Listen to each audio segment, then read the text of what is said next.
Assalamualaikum warahmatullahi wabarakatuh. Selamat bergabung di OSP, obrolan seputar pendidikan.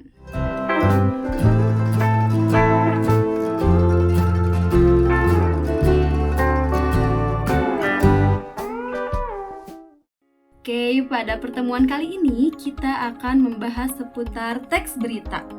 Kalian mungkin tidak asing lagi ya mendengar kata teks berita.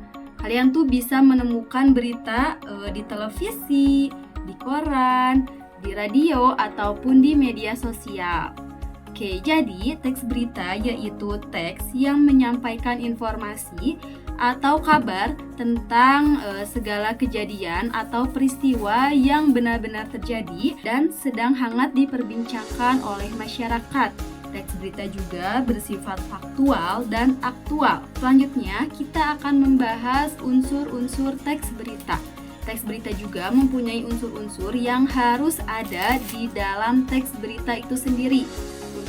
Unsur-unsur itu bisa kita singkat menjadi adiksimba.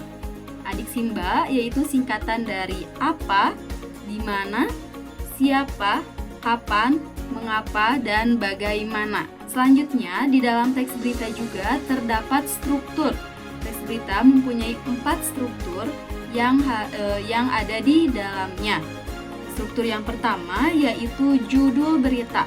Judul berita ini menjadi bagian yang sangat wajib ada di dalam teks berita. Judul ini menggambarkan isi pokok dan dapat menarik pembaca. Di judul berita itu harus menarik sehingga para pembaca tuh ketika membaca judulnya tertarik untuk membaca isi dari berita tersebut. Yang kedua, ada di teras berita. Teras berita ini berisikan pokok peristiwa yang akan diberitakan.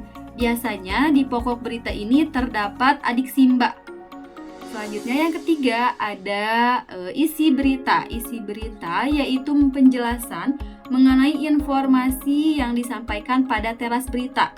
Di teras berita itu biasanya hanya informasinya saja.